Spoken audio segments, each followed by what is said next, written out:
Welcome to our 7th episode of Harrell Wrestling Talk. I'm Jacob Harrell. And I'm Jonathan Harrell, and we had a full week of WWE events, news, and rumors from Battleground to Raw, CM Punk to The Rock. But before we get too far ahead of ourselves, let's go back to Sunday night. July's pay-per-view Battleground finished the night with John Cena, the Usos, and AJ Lee all holding on to their titles. The Miz winning the Intercontinental title. We also had Jericho, Rusev, and Cameron winning as well. But what stood out to you the most, Jacob? What stood out to me the most, I didn't watch it live. I was at the airport, and I still haven't finished it. What stood out to me the most was just how I wasn't compelled to watch this pay-per-view, I think, was the biggest thing. Money in the Bank, like we've talked about before, was such this big draw, and it was a big push because new champion, you never know, someone young might take over. But like we've talked about before, this was a SummerSlam kind of almost like a prequel to it. So we kind of predicted it, but the Jericho match was awesome. Rusev match, I didn't see it going the way they did, but I like it because they continued it. And I love Paige and AJ Lee. What stood out to you? I'm almost the same way with you. I was a little bit more excited about it because I was holding on to my title as just to fill everybody in and get this in real quick. I went 6 for 8, and you went 5 for 8. So just a step behind. And Zach, the professor that we had on last week, he went 6 for 8 as well. So he definitely kind of knew what he was talking about. But for me, I enjoyed. I didn't care for the way that they are dragging on Ambrose and Rollins. I would like to see a match someday, and it just seems like they're waiting to SummerSlam. I mean, the way that they're taking it now, heck, they could even wait for WrestleMania. But I liked the Battle Royal. I thought that was good. It got kind of predictable with the Miz later on in the end, and I thought maybe your boy Dolph Ziggler may pull something out, but it ended up not working that way.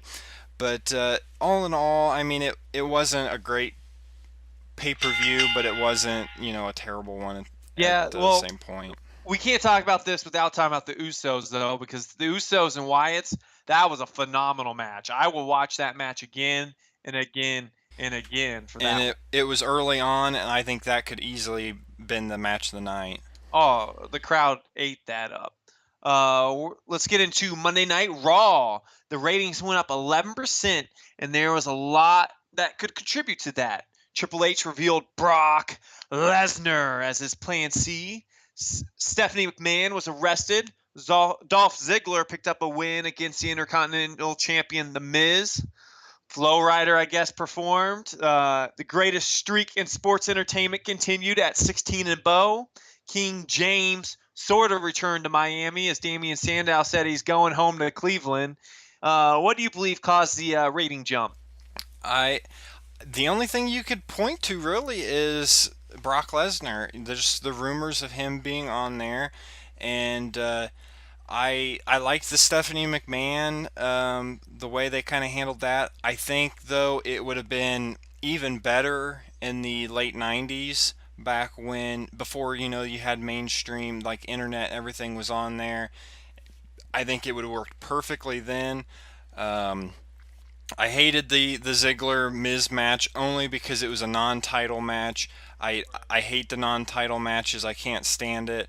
I don't get why Flow Rider performed. I don't understand that. The crowd did not want him there. And it's just, and the princess just happened to walk in when I was watching Raw, and she even said, man, people are paying to watch this, because at one point Flow Rider was singing, and then the next point Paul Heyman's out there talking about the streak, and there wasn't a whole lot of wrestling on that night, and it still jumped as big as it did.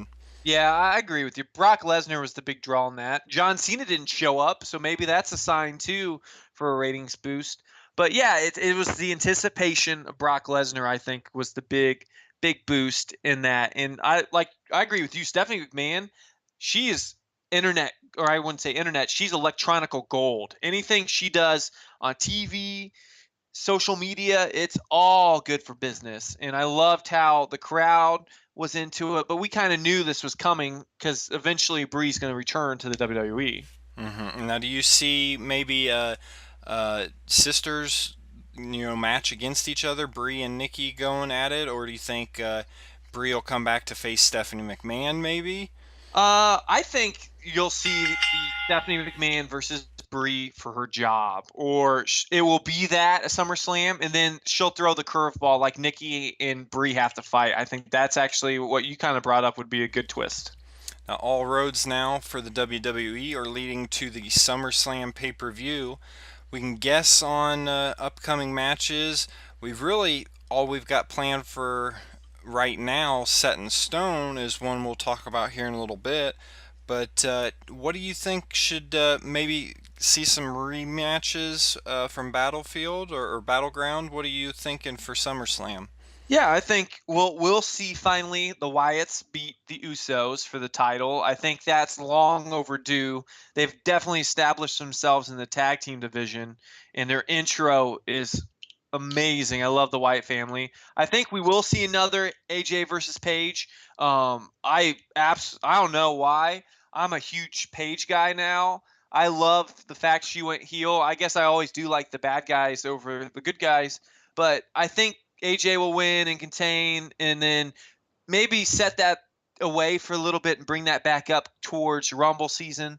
You'll see obviously Bray Wyatt and Jericho. What matches you think? I guess Rusev and Swagger will be on the card too. Yeah, I imagine we're going to see a lot of rematches. Um, I'm guessing we'll probably see maybe a Randy Orton, Roman Reigns, um, Would you which throw Kane into that too? see, that's the thing. It to me, it was either going to be Kane versus Orton, or Kane just almost getting dropped from the picture completely. And so what it sounds like is maybe they are building towards a Roman Reigns Triple H for WrestleMania. I don't see them using that match any other time unless it was going to be for SummerSlam. But hopefully we'll get to finally see Ambrose and Rollins face off to each against each other in an actual match. Maybe we'll get lucky and it'll be a no disqualification. Going old school, street fight, something like that. I think would be really neat too. Yeah, I do not. I don't know about you, but I don't really see Triple H as a draw anymore. His matches recently haven't been really that spectacular, so I don't really want to see Roman Reigns and Triple H. All right. Well, the headlines, Lee, it's not been that shocking. We've kind of seen some of this coming, especially with Lesnar and Cena coming into SummerSlam. We knew about it, or we knew about this about a month and a half ago. Brock Lesnar will face John Cena at SummerSlam for the title. Is this the right move for the WWE currently? I think it is. There really wasn't any big matches, that really stood out. And I think what hurt is, everybody just predicted John Cena's going to win this, John Cena's going to win that.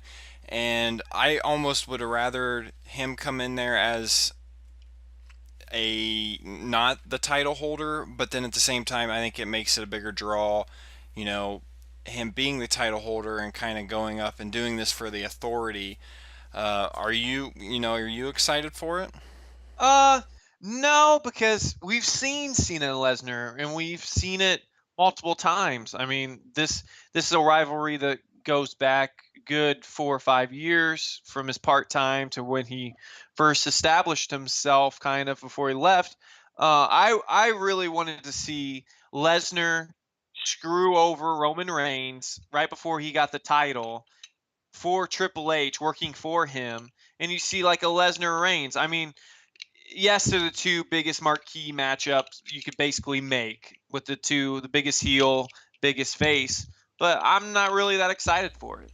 Now, see, I really like your idea of him kind of going down there towards the end of the match at Battleground, um, and they really. I'll be surprised to see what they kind of do if they kind of take it the Undertaker approach, where he just goes out there and just destroys them all the time, or because he wasn't there at Battleground, he was only there for 5 minutes of Raw and didn't do anything except for have Paul Heyman talk about The Undertaker. And so I'll be curious to see how they use him. We didn't get to see John Cena's reaction to it or anything like that, but it'll be interesting to see if they will take the belt away from Cena and give it to Brock Lesnar being a part timer. Exactly. Well, The Rock has been in front of all the media cameras lately promoting his latest movie that releases today, Hercules. But in the spotlight, he has faced many questions about the WWE. From saying that he sees Sting wrestling at least once in the WWE to even stating that he would like another run in the WWE. What's your take on some of the stuff that we've been hearing from The Rock lately? I love the fact that he knows a guy that knows a guy that knows Sting's going to wrestle. That makes me smile because that's all I want to see this year. Um, I would see Sting wrestle almost rather. I said almost rather than Dolph Ziggler winning the title. Um, but yeah, I'm not as excited because you know me and part timers with him coming back for another run. It depends on how they use him. If it's not for a title match, then I'm okay with it.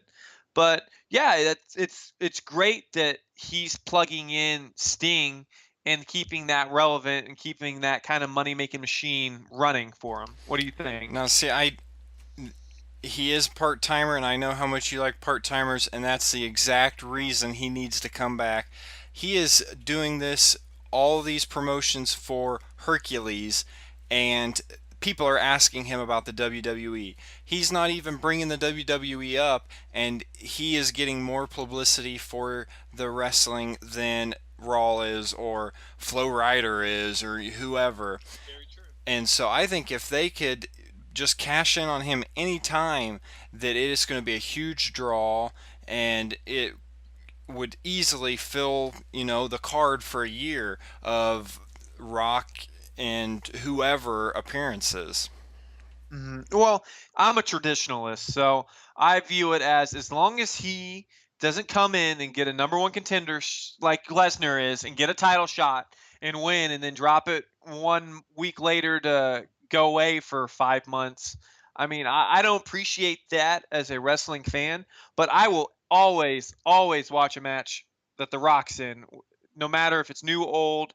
So you're right on that. It's great marketing for a money hungry company. Would you have been interested in? They keep talking about Brock Lesnar and The Rock facing off. Would you Oh, be interested in that? I don't think I would have been as interested probably back in 2002, but I am definitely interested now, especially how big The Rock is. CM Punk hosted the red carpet for the AP Music Awards and was on camera when he stated, and I quote, I'll never, ever, never, ever, ever return. Obviously, we can infer that he was talking about the WWE. Now, the WWE is considering a lawsuit for breaching his terms of his contract. Where do you see CM Punk going from here? I'm actually going to be talking about my rant later on in the show about CM Punk, so I'm going to hold a lot of this in that has been building, and I wanted to do it last week, and I had some other stuff that I was talking about. But CM Punk is, I think he's cashed in on the time and the fame that he got from the WWE, and I really think that he'll be able to ride that out for probably a couple years, I would imagine. And I think in the next couple years, we'll get to see how he handles himself. And if he's popular and is able to build this image away from wrestling, then I think he'll be just fine. But like I said, I think we've got a year to find out what is going to happen, and we'll just have to see where it goes. Do you see him returning? I don't see him returning. I think he's done. Just his attitude towards it, and just the bad taste that even like his comments are leaving. I don't see him coming back. See, I don't even if CM Punk wanted to come back, I know Vince wants him back, and Vince has talked heavily to investors about bringing him back. But I think it put a bad taste in Triple H's mouth when Triple H threw the idea to CM Punk, hey, it's going to be and you at WrestleMania, not Daniel Bryan at the time. And CM Punk goes, no, that's not what I deserve. I'm a lot better than you. So I don't see Triple H in the future wanting to bring CM Punk back. Yeah, and I think he's burned some bridges, and I just don't know where you bring him in at. Right, and it's the concept that the machine will go on. So WWE doesn't need CM Punk. Moving back to Sunday's Battleground, Lana came out and had some comments that upset some of the fans, talking about what sound to be like references to the Malaysia Airlines crash. But later, WWE released a statement saying, and I quote, was in no reference to the airline's tragedy, and then later on apologized for anyone that misunderstood and was offended by this. Is this a big deal or no deal, Jacob? I think this is a big deal in a non big deal fashion. But what I mean by that is this is a big deal because they're getting outside sources to look at WWE, look at a segment from the network, and talk about it. Now, the concept of any publicity is good publicity. So, yes, it's a big deal that people would get upset about it. But hey, if it gets fans talking about it and talking about that character, that's exactly what they want. And I was watching this, and the whole entire time they were doing it, I was kind of like cringing a little bit because to me, it wasn't, this is what they're trying to portray. They're trying to build heat. I had no problem with it. But then at the same time, you say certain things about anything these days, and you'll have somebody upset. And so I was just waiting for these reactions to come in. And it went to even as far as on main event was supposed to be featuring Rusev and Sheamus, and they actually were dropping the Real Americans versus Rusev altogether, and then at the last minute they kind of brought it back, which I was surprised. Mm. Well, yeah, I think, and this just kind of went back to Zeb and Swagger when they returned. I believe it was 3 years ago. They were doing the "We the People" and doing kind of the racist rants of immigration and stuff. And they were getting on CNN. They were getting on different things, and it was causing high ratings. They were pushing Swagger even more until he had a DUI with marijuana. But I see this. I see WWE taking this. I see them running with this. I see Lana. I could see her even just saying Malaysian Airlines in one of the segments next, just to poke fun at everybody for it, because it's entertainment. Now, see, I was actually bummed because my idea is to step away from the Real American real quick and win the United States title and have Rusev carrying the United States title, and then the next week he comes out and now all of a sudden it's the Russian title. And then you're building this big feud about Swagger coming in, wanting to change the belt back, bring it back to America, and I think that would be an awesome match idea. You hear that, Michael Hayes of the creative team? That's gold right You there. heard it here. This is the thing I've been waiting to talk about this whole time. If you watched Raw on Hulu Plus like I do, you missed something that might seem little, but it has a big impact for the months to come. A faction is starting. After Big E and Kofi lost to Ryback, Xavier Woods came out in a white suit. That's very symbolic, I think, of what's happening here, with a Malcolm X like speech telling them, we don't ask anymore, we take. They all nod in agreements. Jonathan, are you thinking what I'm thinking about this? I'm pretty pumped about it. Um, I'm big for factions and stables, and they bring back the NWO, bring back any guys that the Nation of Domination, bring Yeah. everything back, and I think this just makes for better television. Yeah, I this is perfect because they have enough people. In factions is meant to put as many people in a group together, have as many faces on TV as possible in a short period of time, but pump out stars. And all these guys are mid-card guys that need that push. And I think Nation of Domination 2.0, it can't be like the original. Change it up a little bit to be more current and relevant. But I think this is fantastic news. Do you see Mark Henry? If this is Nation of Domination, you see him being the leader, or who would lead this group? I'd almost like to see the original leader come back.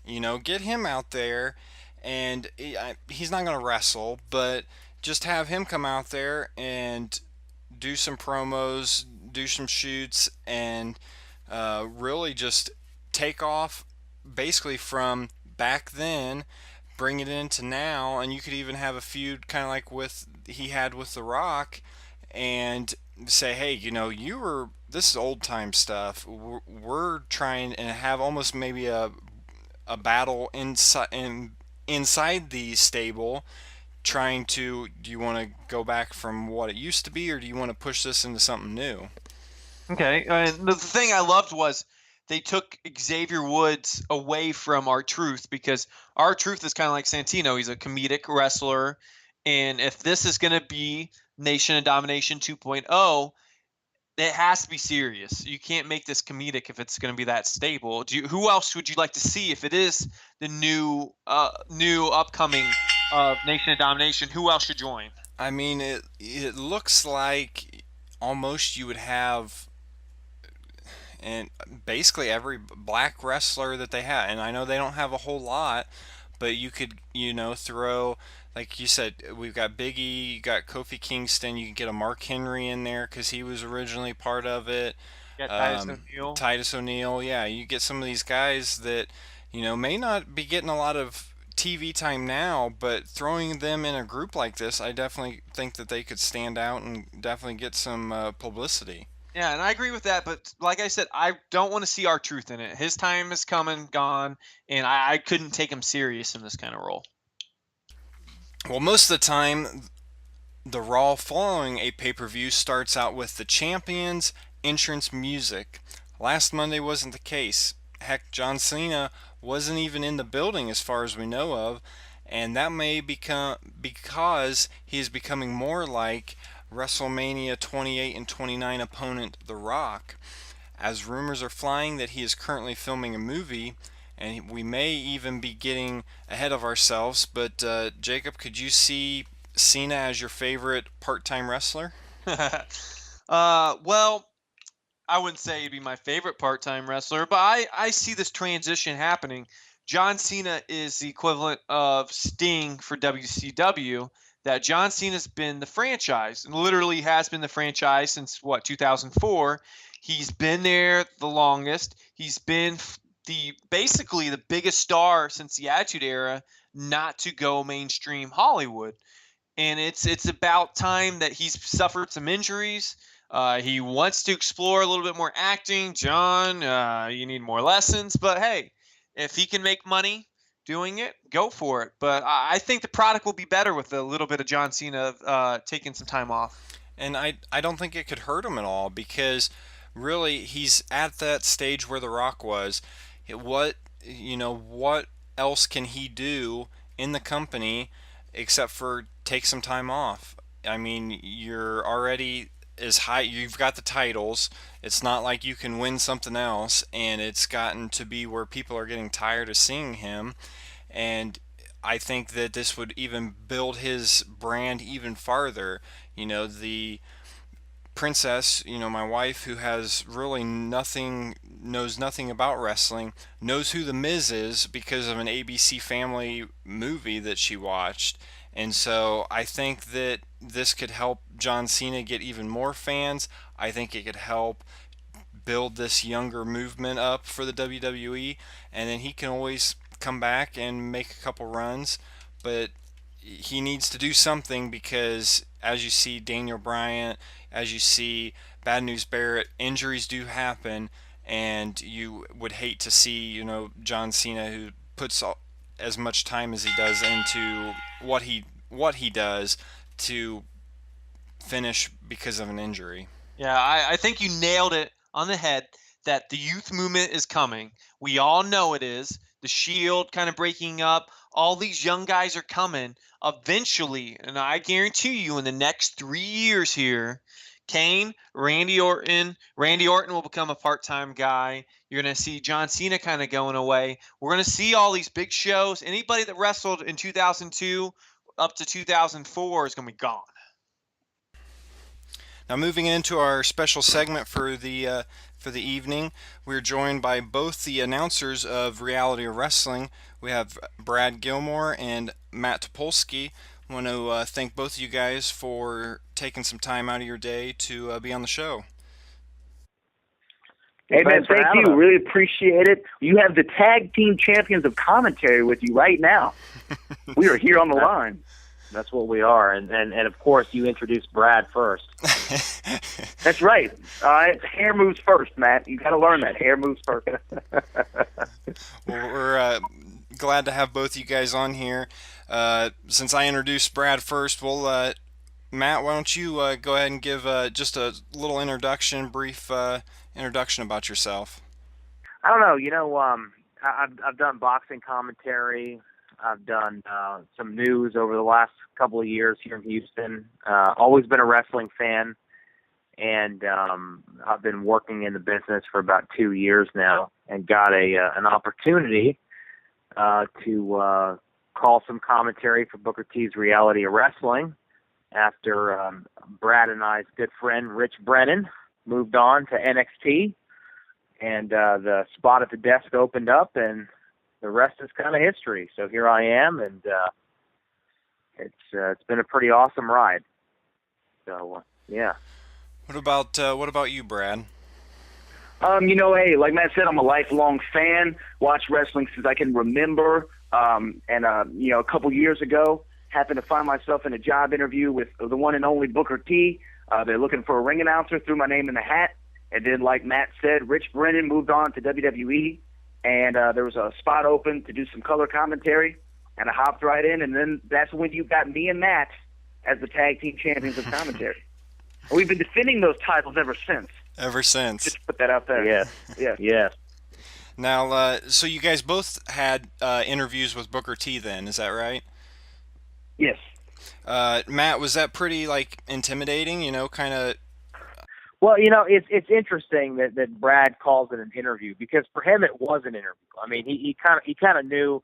They sort of threw it out there at the very beginning. We're looking for people on the desk. For me per se, I walked into Booker's office and I had no idea on that night that I was going to be auditioning for anything. The only thing that I knew is that I got a phone call from Book, and he was like, "Come on down to the gym. We want you to come down tonight." I had no idea I was going to be auditioning that night. So it pretty much turned into, here, show me your work. Let's run through a couple of matches, and you're just going to call it. And everybody in the room, from Booker T to the production crew to other people that were currently working in Reality of Wrestling, were sort of just staring at me and seeing whether or not I could hold my own.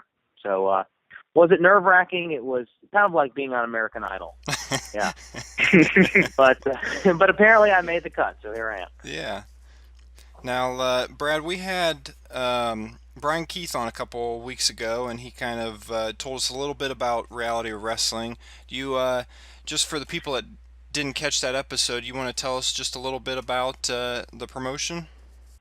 Booker T, opened a school back in 2005 and started a wrestling promotion soon after called the PWA, which is the Pro Wrestling Alliance.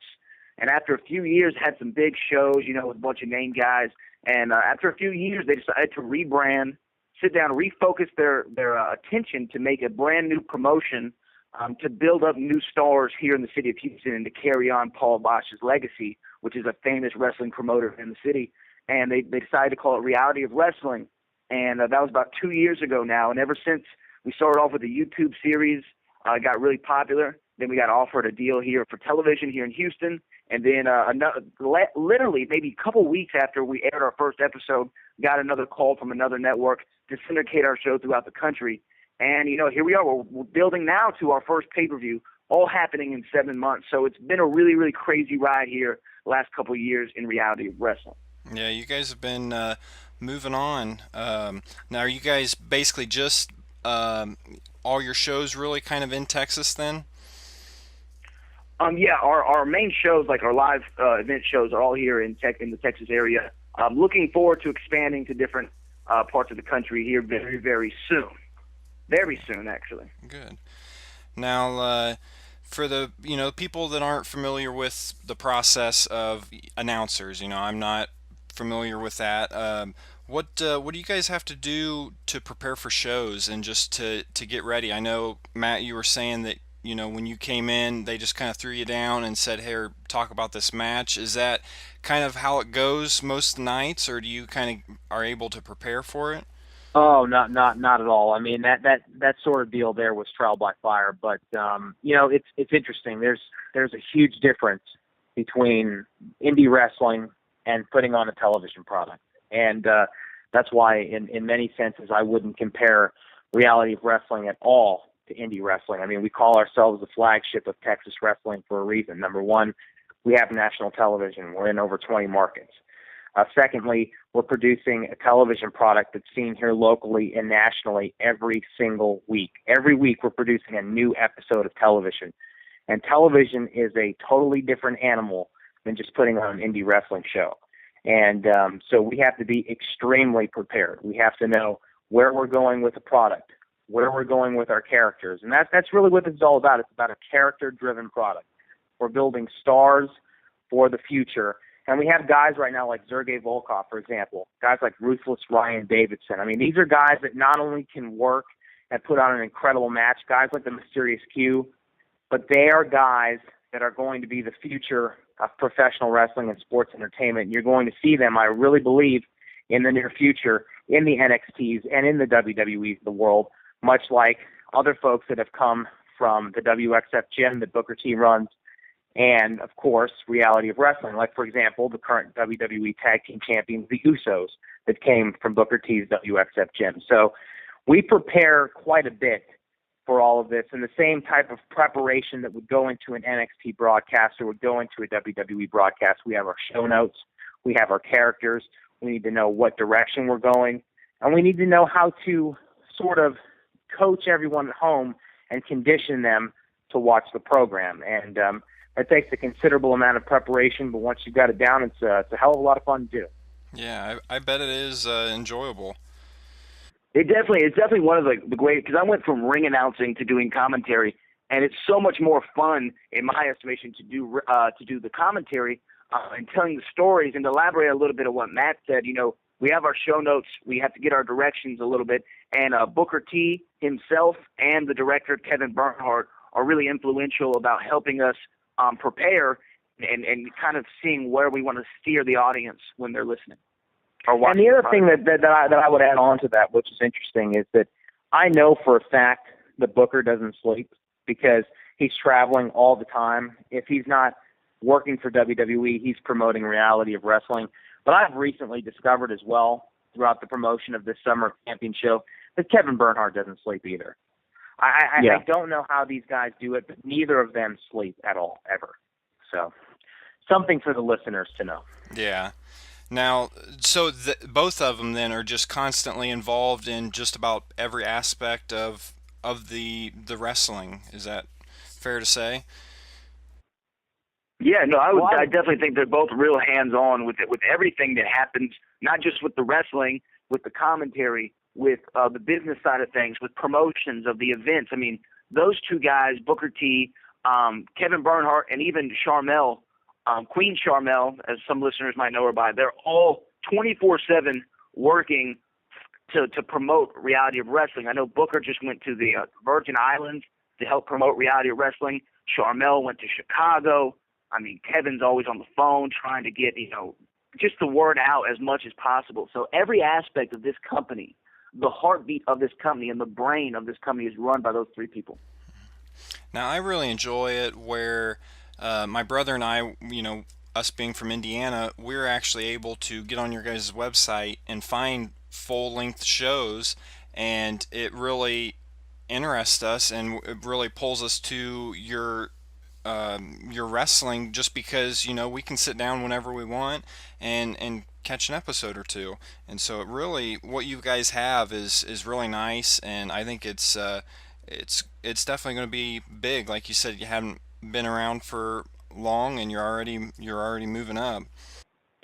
Well, and the other thing that's great about that as well is our partnership with the Soul of the South Network. I mean, not only are we in over 20 markets right now on television, but if you want to catch an episode, you can go to ssn.tv, which is the Soul of the South Network's website, ssn.tv, anytime.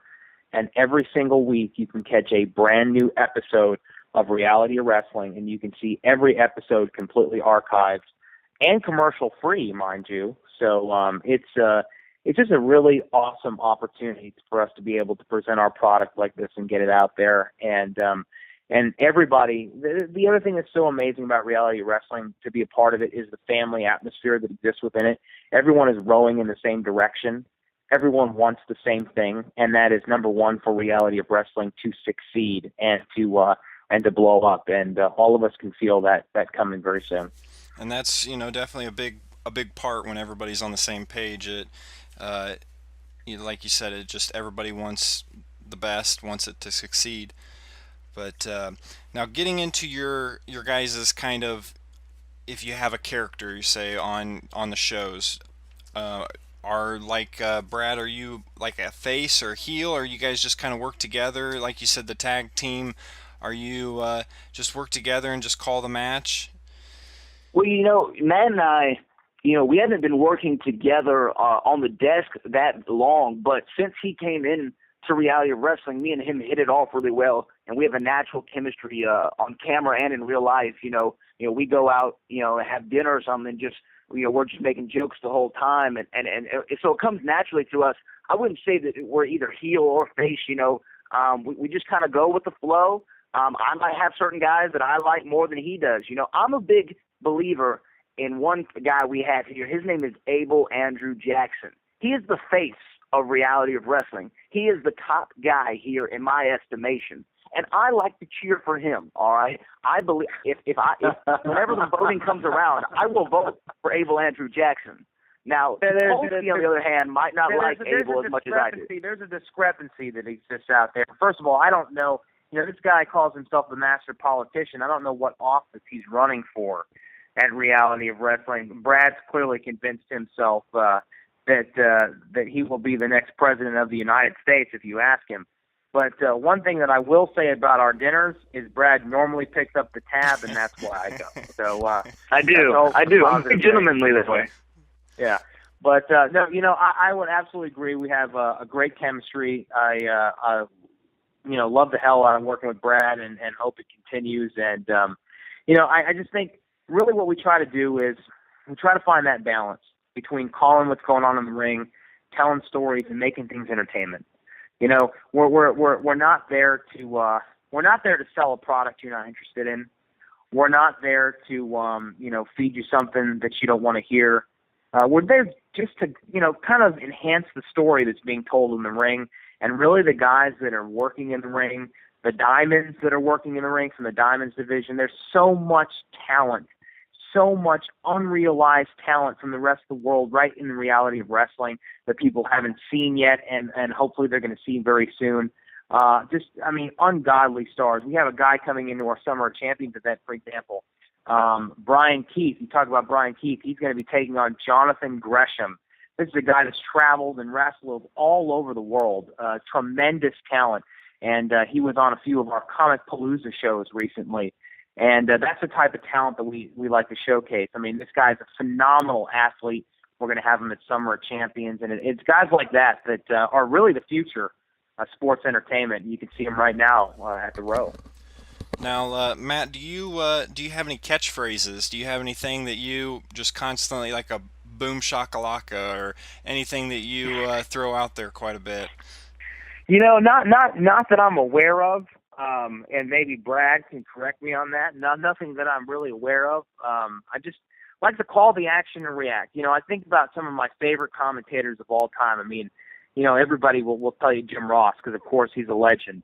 I was more of a Joey Styles guy. When it comes to sports in general, Gus Johnson. I love guys that are passionate about what they do and they're not afraid to hide it. I mean, I'll be the first person to tell you I'm not a Pat Summerall. I'm not somebody that's going to get you to take a nap on a Sunday afternoon during a baseball game. I'm there because I'm passionate about what's going on, and I try to display that passion on the broadcast. What about you, Brad? Do you have anything you may throw out there occasionally? I mean, aside from Shucky Ducky Quack Quack moment of the night, no, I don't have any. I don't have any catchphrases yet, but I'm sure, as we develop with one another at the broadcast booth, some stuff is going to be said. I'm pretty certain of it. Now, before we kind of get into your guys' upcoming iPPV, have either of you done any wrestling in the actual ring? Have any storylines where they may chuck one of you guys in there or anything like that? Well, speaking for myself, recently I was actually brutally attacked by the guy that Matt likes to say is one of the next stars. Ruthless Ryan Davidson came over to the broadcast booth when we were at Comic Palooza here in Houston, Texas, at the George R. Brown Convention Center.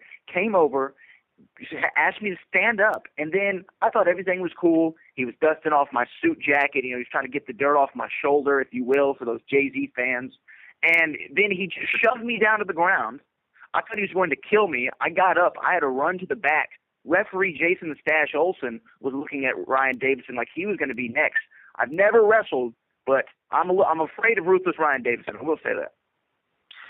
Well, I will tell you one thing. I'm not going to step in a squared circle. That's not my business. That's not my world. But Brad Gilmore was brutally attacked, and we're going to see what's going to happen in Summer of Champions. Is the Pride, who will be Ruthless Ryan Davidson's opponent, is he going to beat some manners into Ryan Davidson? We're gonna find out about that. One can only hope, because it's a no disqualification match. I'm hoping Ruthless Ryan Davidson gets what he has coming to. Now, speaking of that, Brad, is there you guys have your upcoming Summer of Champions, and you guys still have tickets for the show available? Yes, there are limited seats available. You can go to realityofwrestling.com right now to get the remaining tickets. They're real cheap, $11.50 for a child, $16.50 for an adult. I mean, we're not trying to kill you with ticket prices here. Everyone can come. There are limited seats available. realityofwrestling.com for tickets. Now, Matt, will we be able to watch it online for, say Jacob and I being in Indiana? Absolutely. Starting the following day at, I believe, 7 o'clock Eastern, or perhaps 8 o'clock Eastern, 7 Central. I'll have to check on that for sure and get back to you. The link will be up at realityofwrestling.com. You will be able to purchase the iPPV, our first iPPV ever, for only $4.99, and that link is going to be available for the next month. So you will be able to purchase it, watch it at your leisure. It's going to be a great event. And I got to tell you something. For our first iPPV ever, you talk about the stars that are coming to this thing. You talk about blowing this thing out of the water. Booker T and the Reality of Wrestling have gone far and beyond the Call of Duty to entertain everybody. This is going to be a very special night for the fans of the Row. Now, I've been seeing a lot of the names kind of thrown out of people that are going to be there, but do you have anything that you're just completely excited to see and be a part, Brad? Yes, I'm so excited to see the main event steel cage match for the Reality of Wrestling Heavyweight Championship. It's going to see the current champion, the Samoan Beast, with Stevie Ray in his corner, versus the Mysterious Q with the one and only Diamond Dallas Page in his corner, the 3-time WCW champion, the innovator of DDP Yoga. He's going to be in the building. I'm so excited to see this main event. Last time we had a steel cage match, it was off the chain. It was on like neck bones, as Booker T might say, and I can't wait to see this match. I'm so excited for that. Would that be the top one for you as well, Matt, or you got something else that you're looking forward Well, to? I would say in terms of matches, it's not going to get much bigger than that in the reality of wrestling right now. But personally, on a personal note, one of the things I'm most excited about is seeing the former general manager of SmackDown, Teddy Long, in the house. He will be the guest GM for the night. And Playa, I got a question for you. Will he make a tag team match? We're going to find out at Summer of Champions. Well, where can our fans kind of connect with you guys and just check you out? I know, there's the realityofwrestling.com website, but Brad, do you have Facebook or Twitter or anything that you want to throw out there? Well, first you can find more stuff about reality wrestling at the official ROW on Twitter. And if you want to follow Booker T, that's at Booker T5X on Twitter. As far as I'm concerned, you can give me Facebook, Instagram, Twitter, all at Brad Gilmore. And hit me up. Ask me any questions you want to. Follow me. I might follow you back. It depends on if I had enough rest last night. What about you, Matt? Well, it's an exciting question because I just recently opened my Instagram account, okay? People have been telling me for years to get on Instagram, and I'm now on Instagram, and that's TP_ROW, TP_ROW on Instagram. You can also connect with me on Twitter, at Matt Topolski on Twitter. That's at Matt Topolski on Twitter. And I follow everybody back because I'm just a great gentleman. Well, we want to thank both of you guys for coming on the show. Really enjoyed it, and definitely hope to have both of you guys back on at a future time. Anytime, man. Well, thank you for having us on. Yeah, thank you very much, man. I hope all of your listeners tune into the iPPV. It will be available starting July the 27th at realityofwrestling.com. Summer of Champions, we're doing it big, and we appreciate all the support from around the country, yourself included. We look forward to watching the iPPV. Awesome, hey, man. Thanks for hitting us up. Yep. We appreciate it. Moving into our third and final part of our episode, we will head into WWE Network's What to Watch. We've got a new WrestleMania Rewind as well as a countdown. Anything that caught your eye, Jacob? I want to watch. I did not know, actually, that the Rey Mysterio, Orton, and Angle was on WrestleMania Rewind, because I watch anything Kurt Angle brings me back to when I was like 15. So that's fantastic. Did you watch the WWE Countdown? I haven't got to see the countdown yet. I'm excited for it. Greatest rivalries. I think that you'll have probably number one. I'm guessing will be Stone Cold and Vince McMahon. Oh, okay, yeah. I think that'd be the number one. But I did start watching WrestleMania Rewind, and I really enjoyed what I've got to see of it so far, because they kind of got into a lot of Rey Mysterio's relationship with Eddie Guerrero and kind of almost building everybody up to that point of that match. And so far it's been really good. Yeah. Now, do you believe Vince versus Austin is bigger than Brett versus Shawn? Not so much as a match, but I think as just a total rivalry, just the whole entire thing all put together, I think it could be bigger. Right. Now, we thought we'd start a new segment as well, and since we are now an official affiliate of the WWE shop, if you want to support our show, you can go to our website, and there's a link there where you can actually buy from the WWE shop, and part of that money will go to us.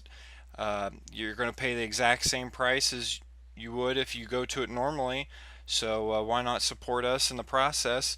Anything that you've seen, Jacob, on there that caught your eye? The Sting T-shirt, I want that so bad. That's awesome. That's definitely a money-making machine. What about you? I'm kind of disappointed. I was hoping that the Sting T-shirt maybe would say something, or maybe get some like his face on it.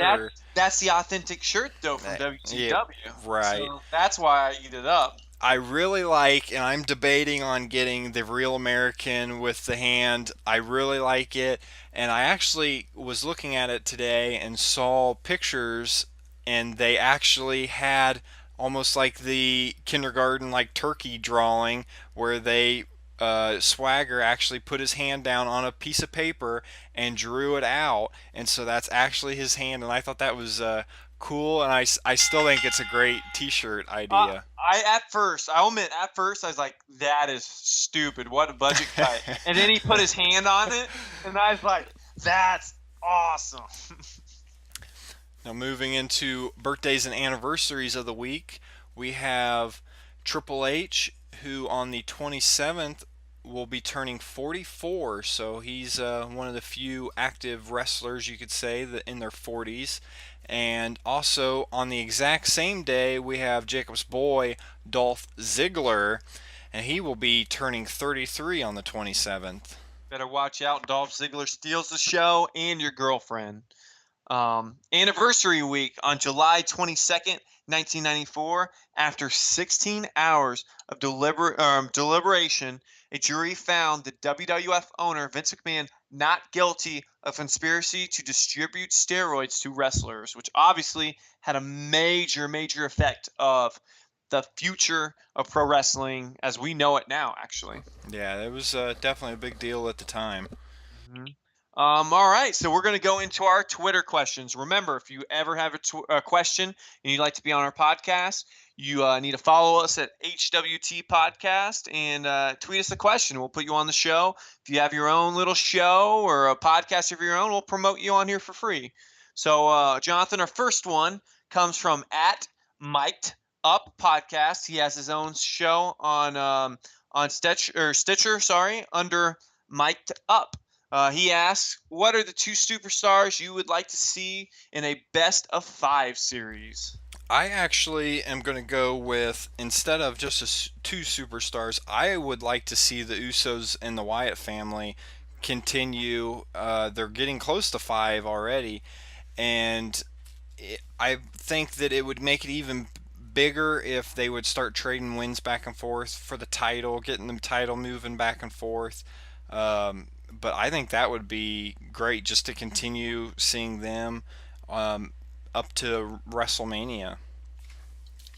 Now, we also have at the Kickoff Show, which we checked today, and there's 40 days left until the launch of the show at www.thekickoffshow.com. She asked Jacob, how do you feel about everyone cheering for Lesnar due to the Cena effect? I laugh at it because it's true. It's the concept of reverse roles. John Cena's character is so boring and bland that everyone wants to see his butt get kicked by Lesnar. I love it. I think that's hilarious. I think it's kind of a jab to the WWE. Our next question comes from at Matt Turmoil. He's one of our friends, obviously. He's been on the show. We've at least tweeted multiple times to us. You can listen to his show, which is an awesome show, at mattturmoil.podbeam.com. He asks, Jonathan, how do you define a push? See, I think almost a push anymore is, you can't define what Brock Lesnar's getting, I think, as a push. You can't be a part-time wrestler and can be considered getting pushed. I think a Seth Rollins, somebody that, may have been in a mid-card and then out of nowhere almost is on the main stage, tons of TV time, tons of publicity, and I think that's really where you get pushing him out into the front of the company. And we've got our last question comes from DM Perry 46992. He was a high school and college friend of my brother and mine, but David asked, why is the mid card all the Paul Heyman guys, Cesaro, Ryback, or basically Rybaxel, haven't succeeded like CM Punk or Brock Lesnar? I'm glad I got this question. I've been an anti-Paul Heyman guy for a while. Not that Paul Heyman's a great promoter. He promotes people. He's not a manager that we've talked about that will push people. If you watch like Bobby the Brain Heenan, they built a stable around Bobby the Brain because he could push people up. He could push people through the moon if he wanted to. Brock Lesnar promotes people. He promotes good wrestlers. So when Brock Lesnar first came and Paul Heyman came with him, Paul Heyman all just had to say was, this guy's going to kick your butt. And he went up and kicked your butt. It's not really a push. And that's the same thing with CM Punk. He's the voice of the wrestlers. Now, that said, for me, Cesaro, Ryback, and Axel, he promoted them, but WWE wasn't willing to trust them. So they just gave up on it, and he just left. I think that's why they're stuck in the mid-card. Well, moving on to the end of our show here, we're going to go into our leaving thoughts and our rants and challenges. But we got 30 seconds, Jacob. I'm going to get you on the clock, and let's hear what your rant is. All right, I'm going to challenge today. I'm going to challenge the WWE creative team. Though you are in budget cuts right now, I understand your priority is to save money. It cannot take away from the quality that is of the wrestling entertainment that we receive on a day-to-day basis through the network, through Raw, whatever it is. So I challenge you, make some stables, make some storylines that people want to see. Don't always rely on what is comfortable for the WWE like John Cena. Go big and go bold sometimes. Well, I'm going to go with my 30 seconds. I'm going to go back to CM Punk. I talked about it earlier. I was holding out. I am just livid over this whole CM Punk. You got fans that are still chanting his name. Do the fans not know that he walked out on the company? He said, you know what, screw you guys, I'm going home. And people are still cheering for him, and it's unreal. And what's funny is you have Daniel Bryan that's injured. You have Bad News Barrett that's injured. People holding the belts that are injured, and now all of a sudden, oh, what do you know? There's an open spot for a champion. Oh, CM Punk went home. I'm so sorry. Thank you for listening to Harrell Wrestling Talk. Listen and watch our next podcast every Friday. We would love to have fan interaction. So follow us at Twitter at HWT Podcast, like us at Facebook at HWT Podcast, and subscribe to our YouTube channel, HWT Podcast. Feel free to give feedback, corrections, and any advice is always welcome. We would love to have sponsorships. You can contact us at Harrell, Harrell, Wrestling Talk at Outlook.com. Last advice we will give you before we leave: if your girlfriend, wife, boyfriend, or husband says you watch too much wrestling, tell them that's impossible. Till next time, Wrestling World, keep listening and keep watching.